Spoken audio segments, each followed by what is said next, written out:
Next gen astro TV நேயர்களுக்கு astro KS ஐயங்காரின் பணிவான நமஸ்காரங்கள். குரு பெயர்ச்சி 2024-25 குரு பெயர்ச்சி அப்படின்னு சொல்லும்பொழுது குரு பகவான் ஒரு ராசியிலிருந்து அடுத்த ராசிக்கு செல்லக்கூடிய காலகட்டத்தை குரு பெயர்ச்சின்னு சொல்கிறோம். இப்போ மேஷ ராசி கிருத்திகா நட்சத்திரம் 1ஆம் பாதத்திலிருந்து கிருத்திகா நட்சத்திரம் 2ஆம் பாதத்துக்கு போகிறார். 1/5/2024 மாலை 5:30 மணிக்கு வந்து மேஷத்திலிருந்து ரிஷபத்திற்கு குரு பகவான் செல்கிறார்.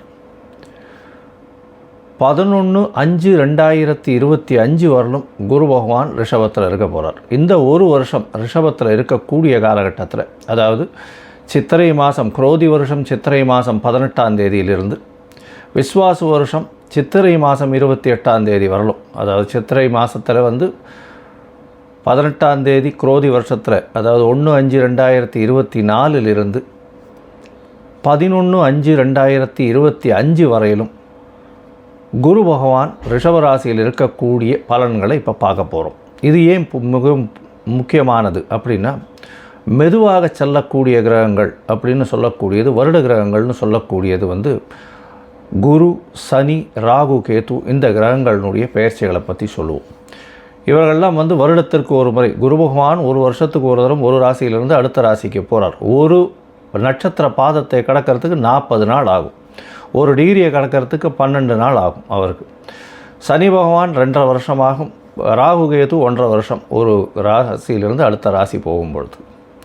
இதனால தான் அவர்களோட பெரிய மாற்றத்தை ஏற்படுத்தக்கூடிய, தாக்கத்தை ஏற்படுத்தக்கூடிய வல்லமை அவர்களுக்கு உண்டு.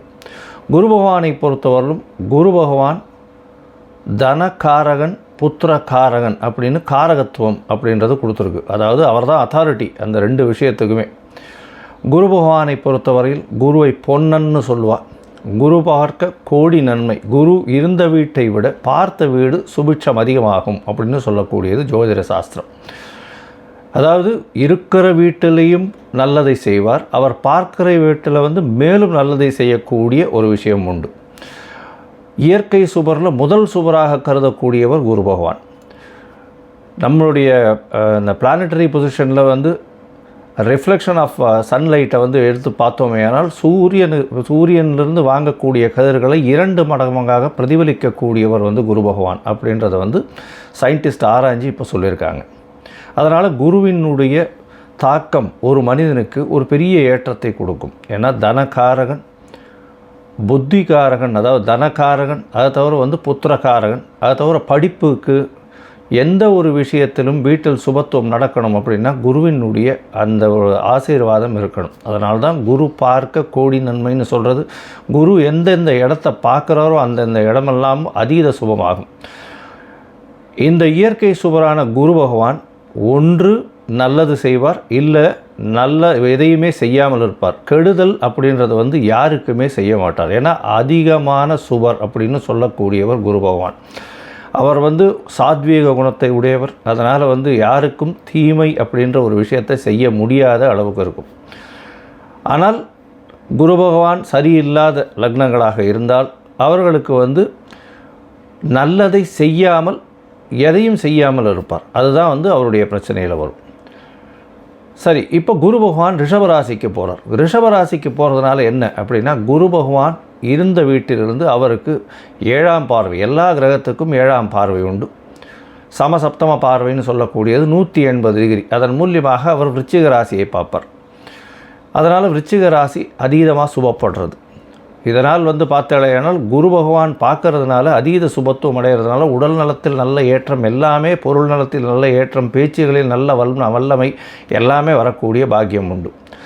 இதை தவிர வந்து பார்த்தோன்னா குரு பகவானுக்கு அதாவது ஒரு ஸ்பெஷல் அப்படின்னு சொல்லக்கூடியது 5-9 பார்வைகள் உண்டு அப்படின்றது ஜோதிட சாஸ்திரம். 5ஆம் இடத்தையும் பார்ப்பார், 9ஆம் இடத்தையும் பார்க்கக்கூடிய வல்லமை அவருக்கு உண்டு. அதன் மூலியமாக அவர் கன்னியா ராசியையும் பார்க்குறார், மகர ராசியையும் பார்க்குறார். இதன் மூலியமாக பார்த்தாலேயானால் கன்னியா ராசி, விருச்சிக ராசி, மகர ராசி, இந்த 3 ராசிகளுக்கும் மிகப்பெரிய ஏற்றத்தை கொடுக்கக்கூடிய காலகட்டமாக வரப்போகிறது. ஏன்னா குருவே பார்க்குறார் நேரடியாக. எந்த ஒரு பிரச்சனையாக இருந்தாலும் இந்த ஒரு வருஷத்தில் வந்து குரு பார்க்க கோடி நன்மைன்னு சொல்கிறதுனால உங்களுக்கு பிரச்சனைகள் அதாவது தலைக்கு வந்து தலப்பாக போகும்னு சொல்லுவார் இல்லையா, அந்த மாதிரியான எந்த பிரச்சனைகளையும் உங்களை அண்டாமல் பார்த்து கொள்ளக்கூடிய ஒரு விஷயமாக இருக்கும்.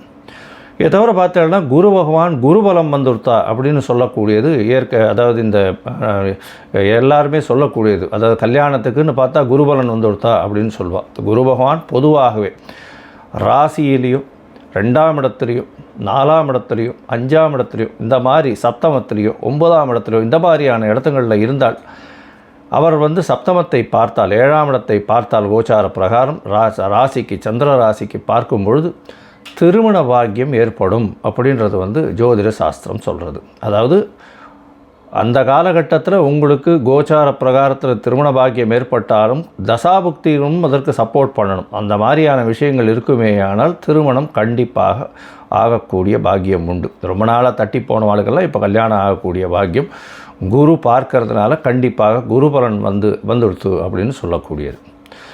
சரி, ஒருவேளை இந்த குரு பகவான் சிலருக்கு சரியாக இல்லை, அதாவது மறைந்திருக்கிறார், அதனால் வந்து அவர்களுடைய கதிர்கள் சரியாக வரலை அப்படின்னும் பொழுது என்ன பண்ணலாம் அப்படின்னா, குரு பகவானுக்கு உண்டான காயத்ரி அதாவது ஒரு நாளைக்கு 3 தரமாவது சொல்லணும். அது என்ன அப்படின்னா, ஓம் விருஷபத்வஜாய வித்மஹே கிருணிஹஸ்தாய தீமஹி தன்னோ குரு பிரச்சோதயாத்து அப்படின்றத ஒரு நாளைக்கு 3 தரம் சொல்லிட்டு வர்றதன் மூலியமாகவும், இல்லைன்னா ஓம் குருதேவாய வித்மஹே பிரம்மானந்தாய தீமஹி தன்னோ குரு பிரச்சோதயாத் அப்படின்றத ஒரு நாளைக்கு 3 தரம் சொல்லிட்டு வர்றதன் மூலியமாக குரு பகவானுக்கு உண்டான காயத்ரியை சொல்கிறதுனால குரு வலுப்படக்கூடிய வாய்ப்புகள் மிகவும் அதிகம்.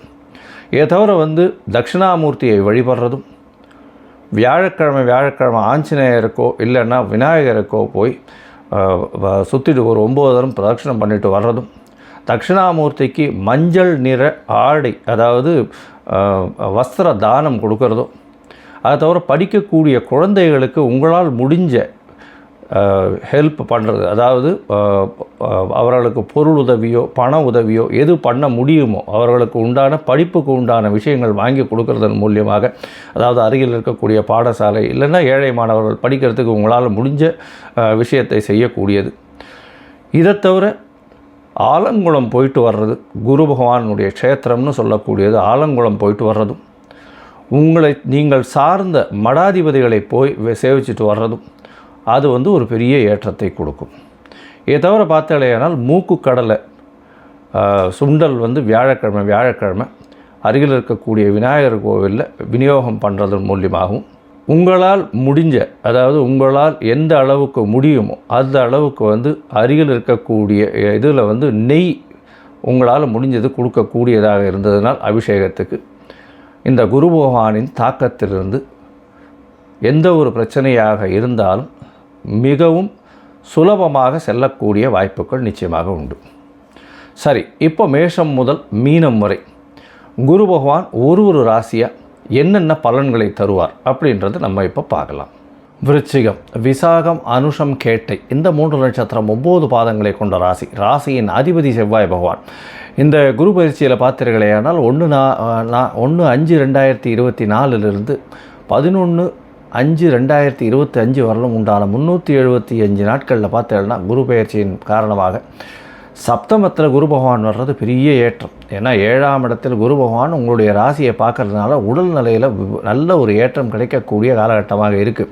உங்களுக்கு ஏற்கனவே 4ஆம் இடத்துல வந்து சனி பகவானும் 6ஆம் இடத்துல மறைந்த குரு பகவானும் இருந்த காலகட்டத்தில் உங்களுடைய உடல் நிலையில் சற்று பிரச்சனைகள் தொய்வுகள் இருக்கக்கூடிய காலகட்டமாக இருந்திருக்கும்.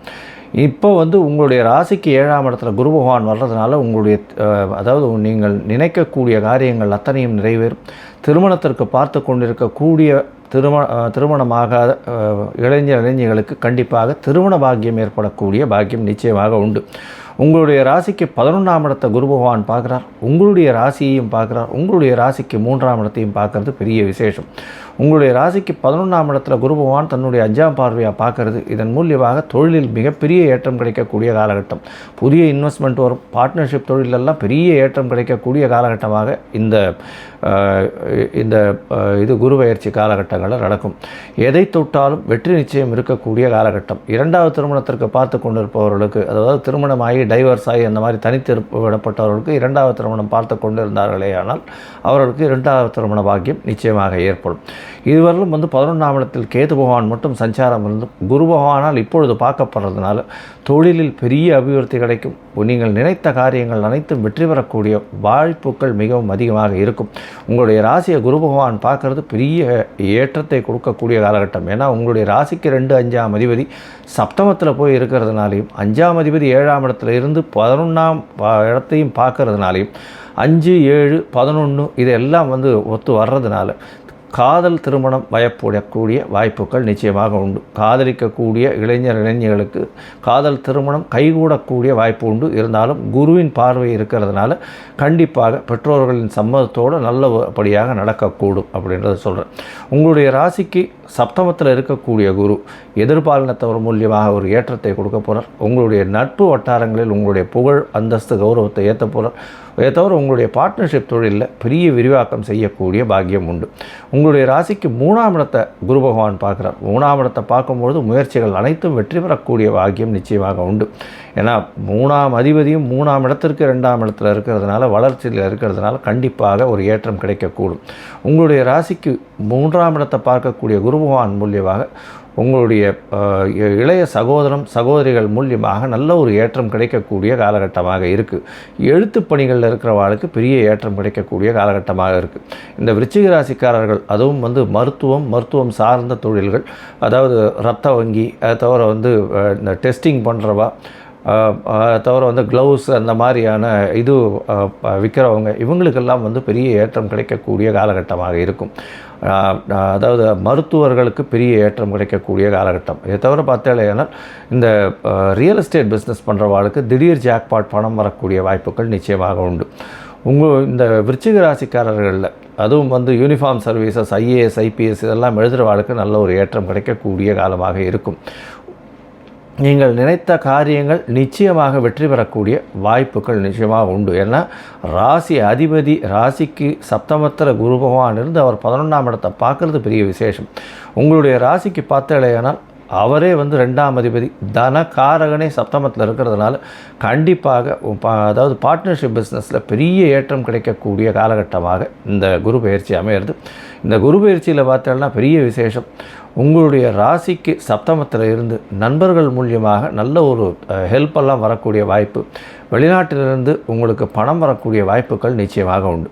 மொத்தத்தில் இந்த குரு பெயர்ச்சி பெரிய ஏற்றத்தை உங்களுக்கு கொடுக்க போகிறது. அதுவும் சமையல் கலை வல்லுநர்கள் வாழ்கெல்லாம் பெரிய ஏற்றம் கொடுக்கும். ரியல் எஸ்டேட்காரர்களுக்கு பெரிய ஏற்றம் கொடுக்கக்கூடிய காலகட்டம்.